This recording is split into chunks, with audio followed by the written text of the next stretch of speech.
Hey guys, it's Kendra Gabrielle, and you're listening to Hank Jr. on Hank's Corner.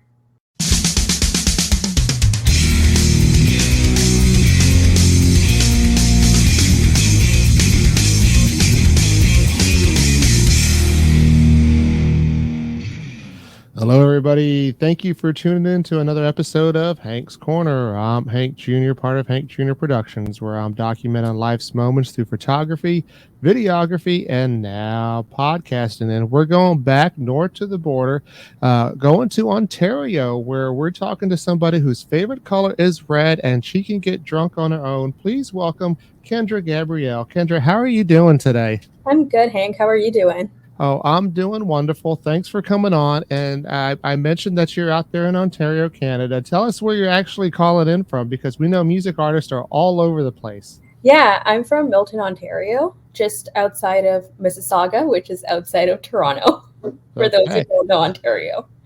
And I know Toronto because I'm a hockey fan, and I do know that Toronto has a team over there. Yes. But I'm a Philadelphia Flyers fan, so I only really get to talk about them. But tell me about your area. Is it very rural then? Not really. It's developing since we moved here. I'm originally from Mississauga, and I'm part of their music community as well. And then we moved to Milton, and it's coming.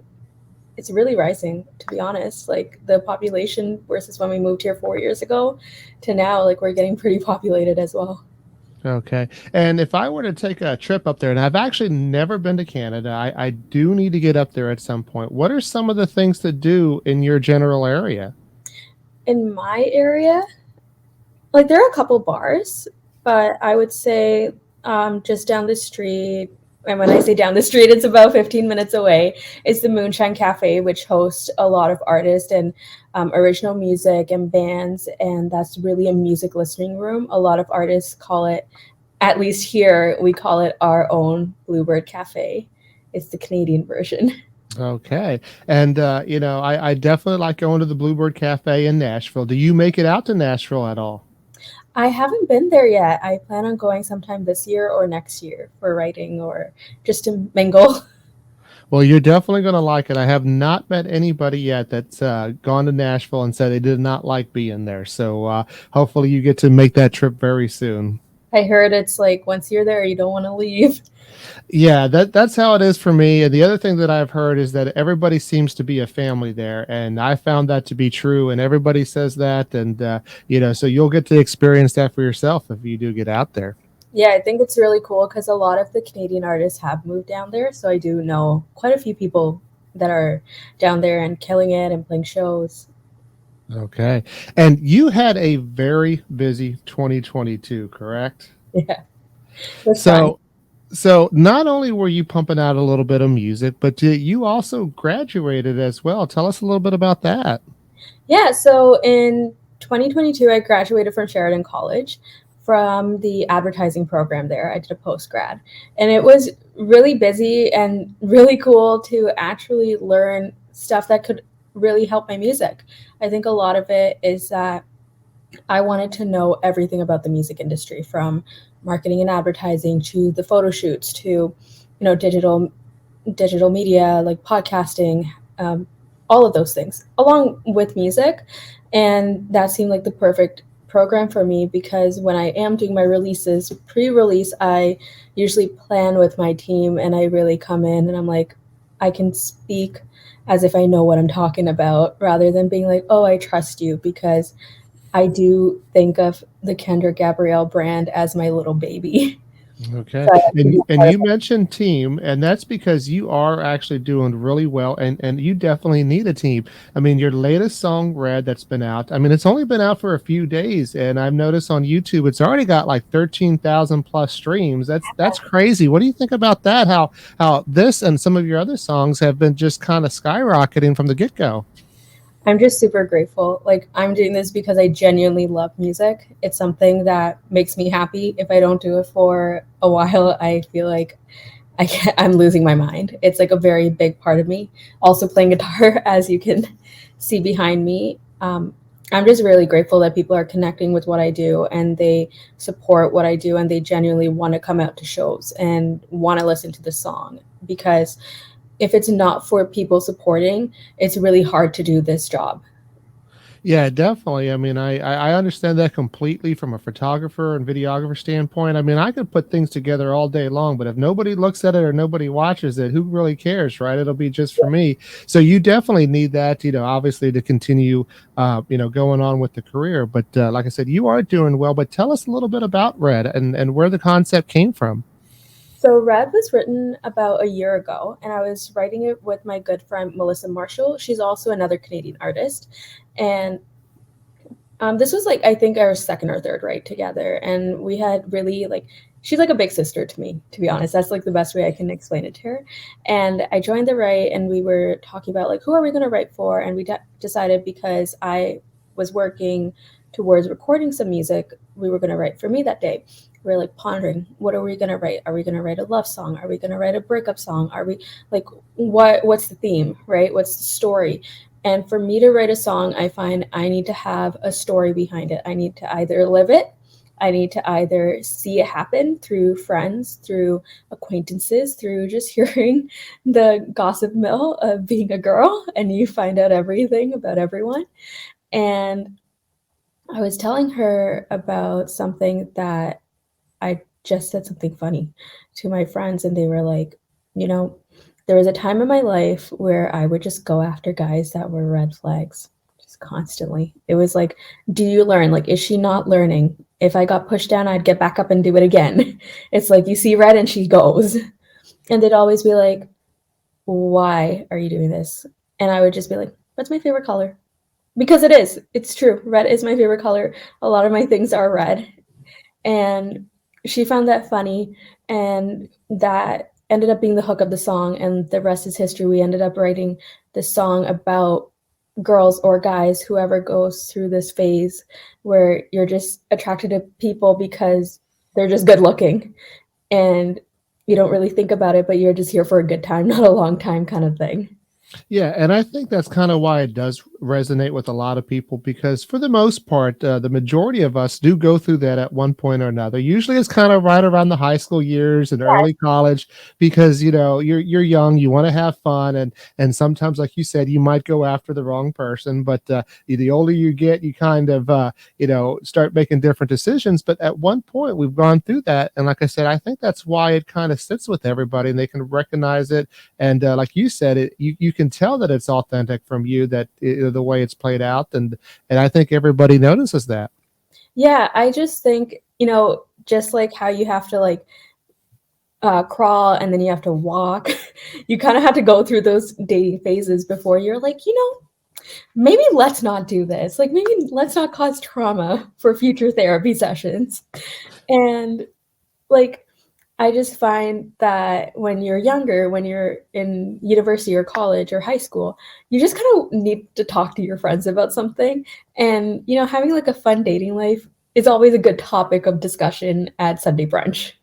Yeah. That's what I'm saying. Like, and now that we're a little older, we're like talking about our businesses and careers. So we've moved past that. And I'm really happy that we've moved past that. Yeah, and like I said, it's definitely a great song, and I want to go ahead and play Red here on Hank's Corner.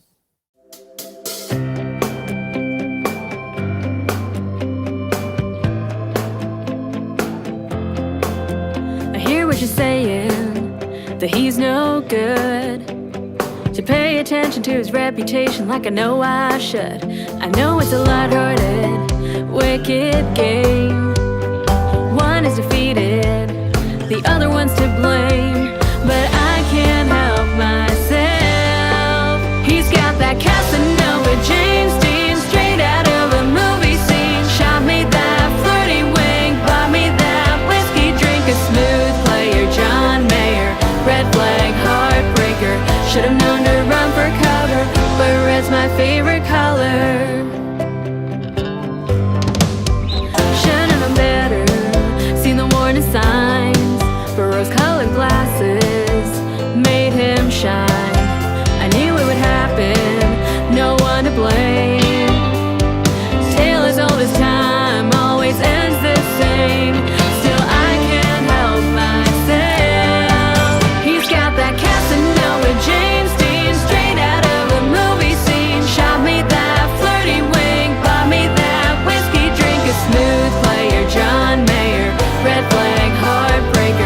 Should've known to run for cover, but red's my favorite color.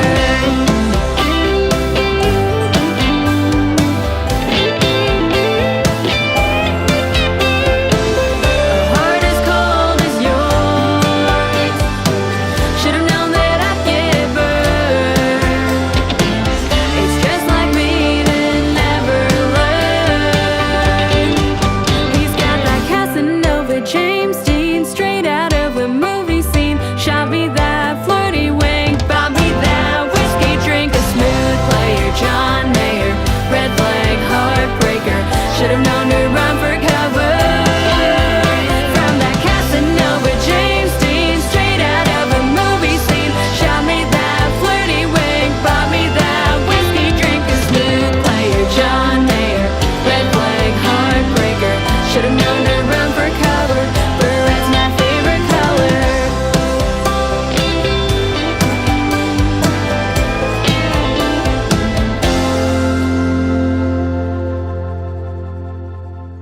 Welcome back to Hank's Corner. I'm Hank Jr. I'm here with my special guest, Kendra Gabrielle, and you just heard her latest song, Red.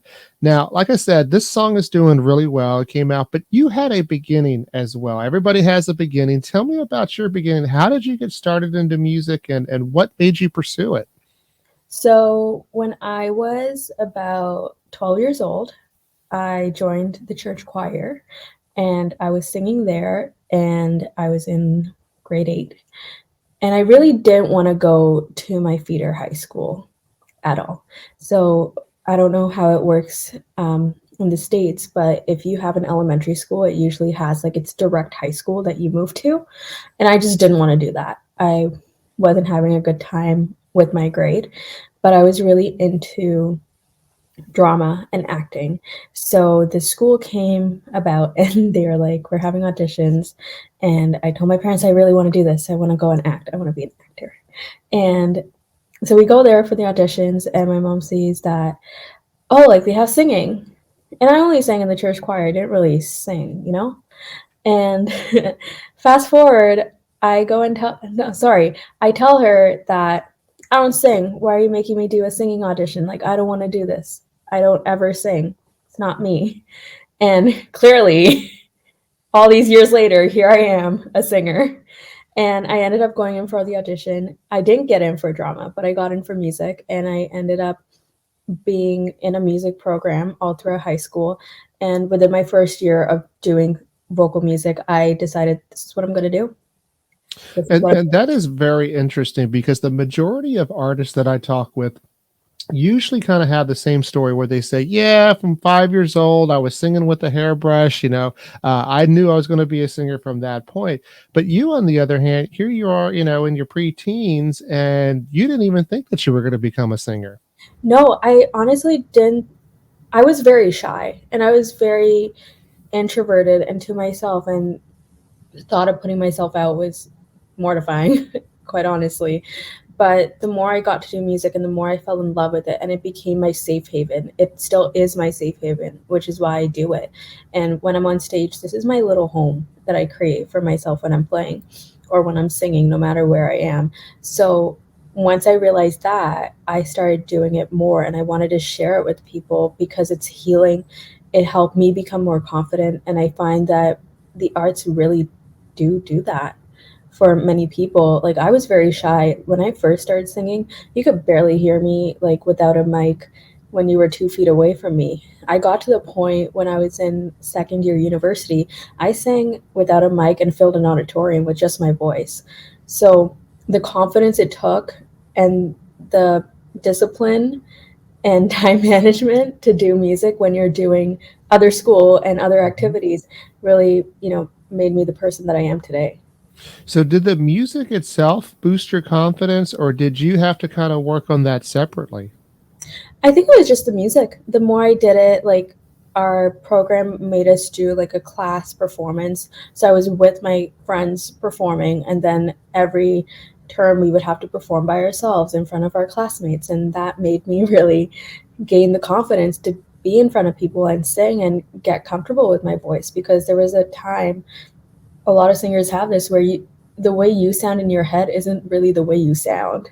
And getting past that is really hard until you really hear it and you're like, that's how I sound. I like it. I can move forward. And that's funny because I know the way I sound outside of my head when I listen to the podcast. And I always tell myself, I don't know why I'm doing podcasts. I don't have a great voice. I mean, I know I enjoy doing it, but that is a weird phenomena that, you do sound different. When did you start, playing the guitar and the piano? Was that also in secondary school? No. Yes. Guitar was grade 9 and piano I started in grade 12. Okay. And I guess you gravitated more towards the guitar? I saw Hannah Montana when I was Oh. younger, and Hannah Montana had a guitar. And that was just like, I just want to strum. And my dad used to play squash, so he had the racket. So I used to strum using a racket that wasn't a guitar. And and then I fell in love with Taylor Swift, and she played guitar. And that's the end of it. I play guitar too. Yeah, and that's funny. I know a lot of people like Taylor Swift. I mean that's a given, especially females that they've looked up to her. But what's interesting too is that I interviewed another Canadian artist, Ashley LeBlanc, and she said the same thing about Hannah Montana. That was one of the things that kind of inspired her. So I guess Hannah Montana must have been really popular amongst artists up in Canada too. Oh, she was just like the show of our generation. Like it was Hannah Montana, Sweet Life of Zack and Cody, Wizards of Waverly Place. Like those were the shows that we watched. Like I was a Disney buff. Mm-hmm. So I grew up like watching all these celebrities now. Like everyone knows Selena Gomez. I'm like, I know her when she was on Disney Channel. Yeah, and did you ever pretend that that's where you wanted to be? Because like I said, most people knew younger, but you did until later. So did you kind of pretend that, or that was by the time you were singing, you were already past that? I think I did sing along with my cousins when I was younger, but it wasn't like for realsies. It was just kind of like we're just having fun. It wasn't like I'm gonna do this. It was something like a bonding experience with your family members. Okay. And then as you got older, obviously you're putting out songs and one of them that I really like called Drunk on My Own, because you're old enough now to get drunk on your own. And we're going to go ahead and play that next here on Hank's Corner.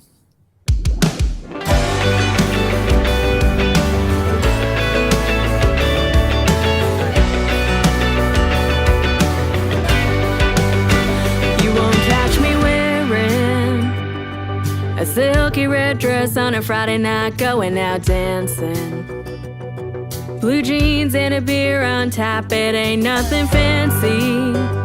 I can go up to anyone, say anything and have them laughing. And I'll keep them laughing. I ain't trying to impress, no I don't want to undress all my insecurities for somebody I ain't seen again. Don't need to drink red wine out of a tall stem glass just to prove that I've got class. Don't need nobody else but me to fill up my cup. I can get drunk on my own. And I don't need him to hold the door open when I'm running late for a meeting, to come to my rescue when I'm getting all up in my feelings. I got my girls for that at the ready right when I need them. And sometimes I need them. I ain't trying to impress, no I don't want to undress all my insecurities for somebody I ain't seen again. Don't need to drink red wine out of a tall stem glass just to prove that I've got class. Don't need nobody else but me to fill up my cup. I can get drunk on my own.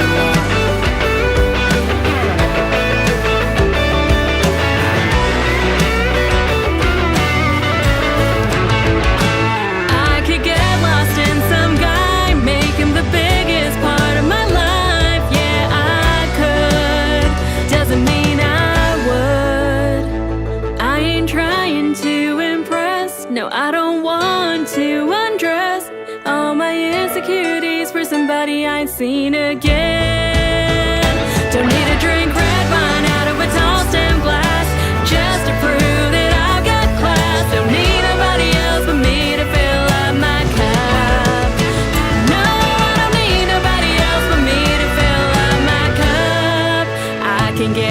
drunk on my own.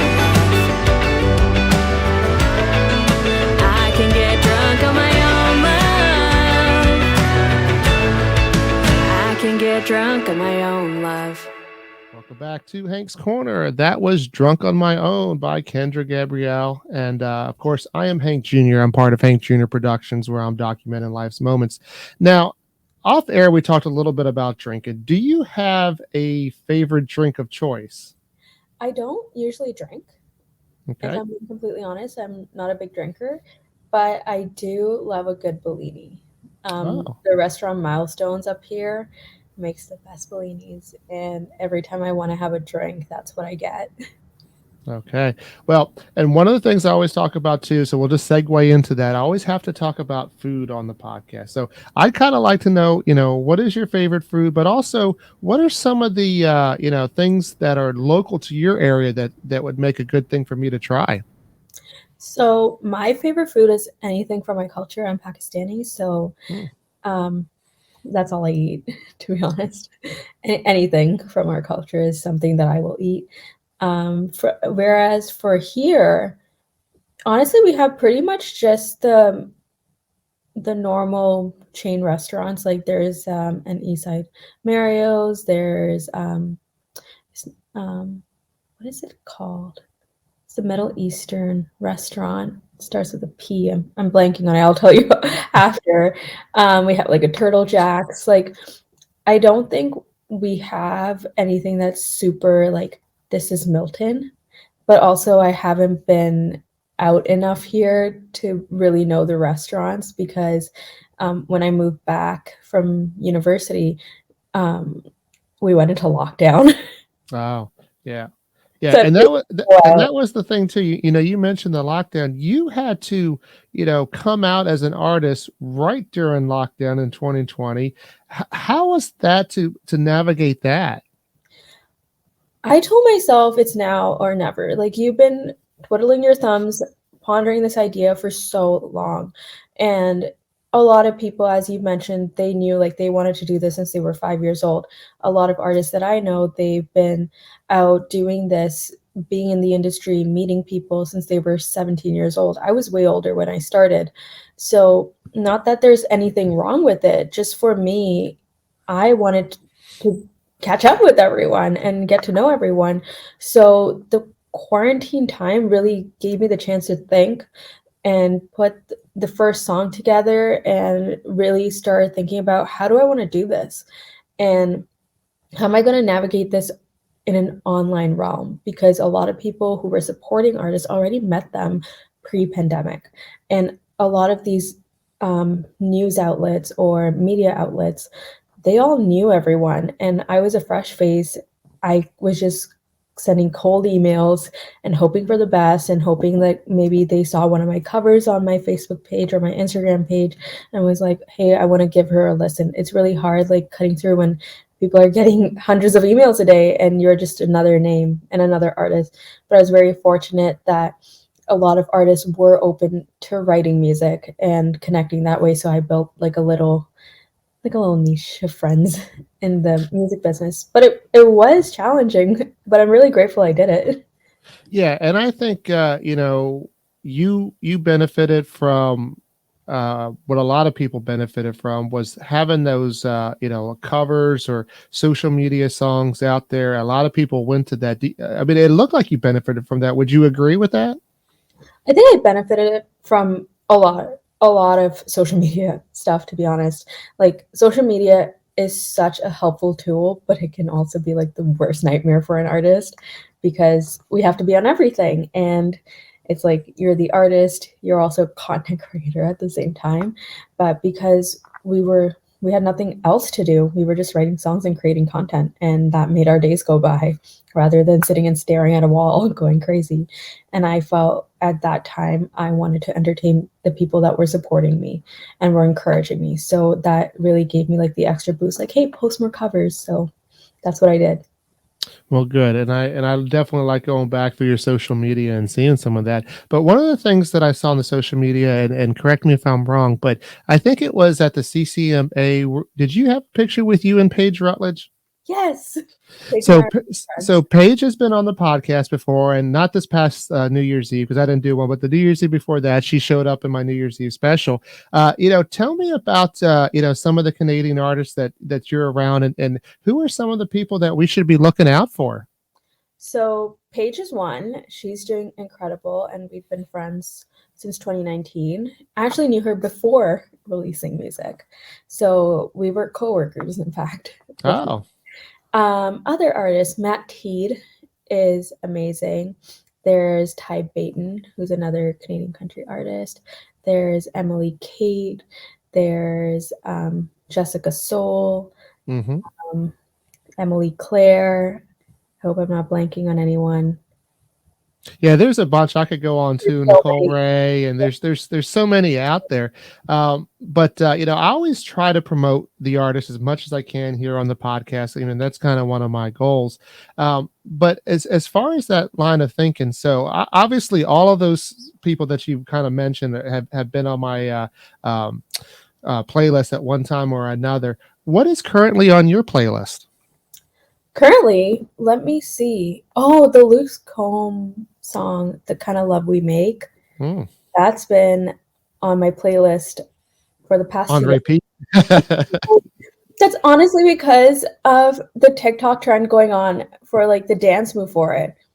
It's just like the guitar like shots, and people are just going like shot, shot, shot. And I'm like, I get it. Like, like as a musician, like when you hear that, you want to do that, or like a drum roll, I always want to do that as well. But Tennessee Orange has been on repeat for me. Flowers by Miley Cyrus. You're on Your Own Kid by Taylor Swift. Those are some that's been. I'm actually planning my 2023 set list currently, so it's a lot of mixed songs going on right now. Yeah, and do you ever take a look at whether it's Spotify or another platform, and type in your name and then see what artists are similar, or they recommend that if you listen to Kendra, you should listen to this, and if you do you agree with that?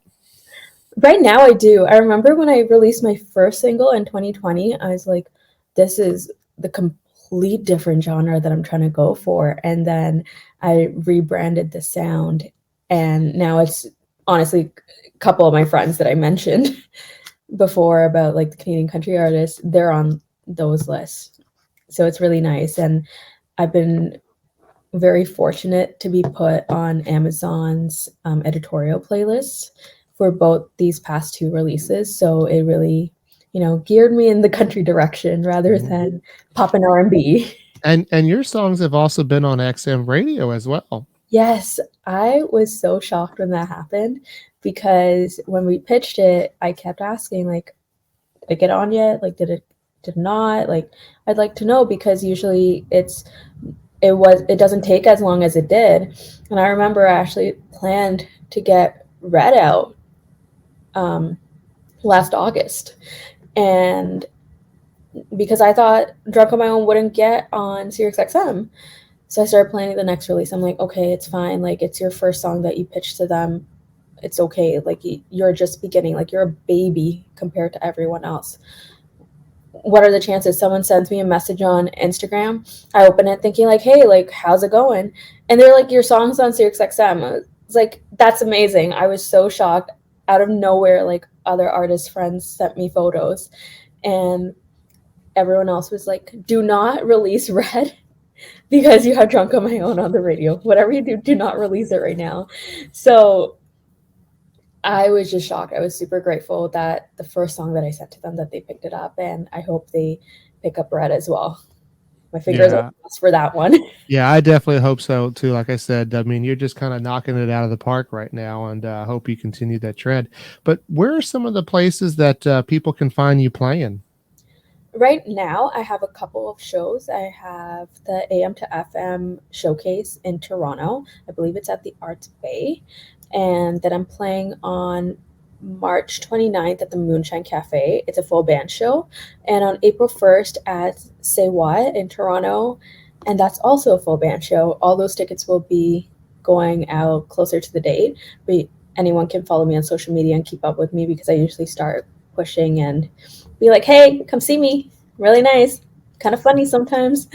Yeah, and definitely one of these days, hopefully you'll make it down south, whether it's to Nashville or Florida, so that way I can make sure I catch you at a show. But if somebody were to go to your show, what should they expect from you?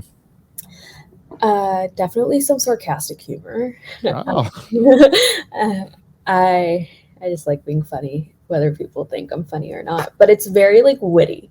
It's not like stand up, like, oh, this is like a joke. It's like I'll make fun of myself, or I'll like, talk about the song and be like, oh, well, I messed up.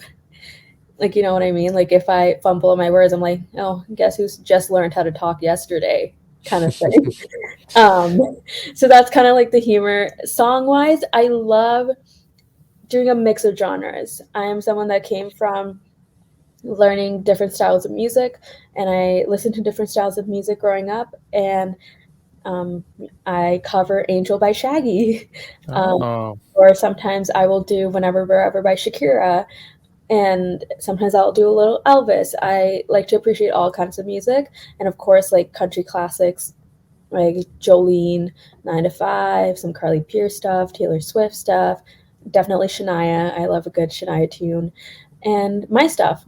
So it's definitely a variety of music, but songs that everyone kind of knows and you want to dance and you want to groove to, but along with the humor, yeah, yeah. I love how you just went through that. I mean, like you said, from Shaggy. I mean, throw it back to the R&B rap of the '90s. The Shakira all the way to Taylor Swift. I mean, that is such a wide variety. Now I definitely want to come see one of your shows. So hopefully I'll be able to do that. One of my biggest goals for this year is to play about 100 shows, but I really want to lean into like being a vocalist. I find like when you have like different types of artists, like when you think of Lady Gaga, you think of a performer. Like you're gonna get like all the bells and whistles, like dancing and stuff. Like when I look at myself and my goals, I want to be like the artist that you come for, like the vocals. So some of the songs, like when I'm practicing, I sing like Hero by Mariah Carey. That's a tough song right there. I love singing that song. I Will Always Love You is one that I'm practicing. Wow. It's All Coming Back to Me, Celine Dion. Like those are the songs, like I want to be able to like really sing those songs and like do it really well, so that when people come, they're like, oh, like we can have a good time, but oh, she's gonna make me cry.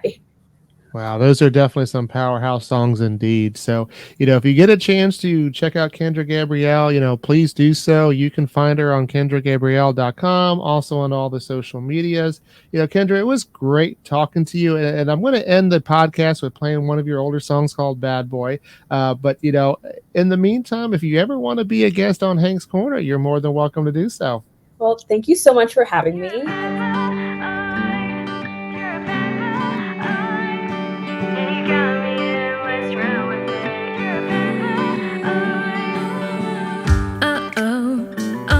Here we go again, the feelings rushing in. The how you been? You look good, guess you heard around that I'm back in town. So you slipping all in with your rough thick skin on the bar stool next to me. You're a bad boy, you're a mad boy, 'cause you got your way of moving and getting under my skin the way it's always been. You're a bad boy, you're a mad boy.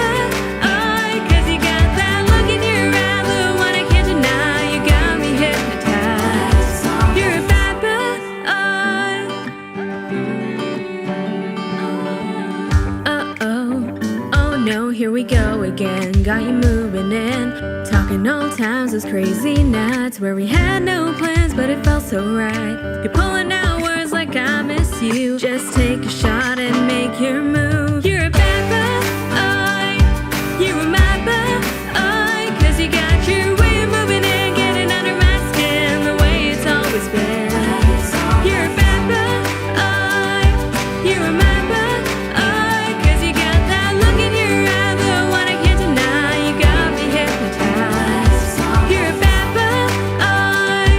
Yeah, you got me in, let's run.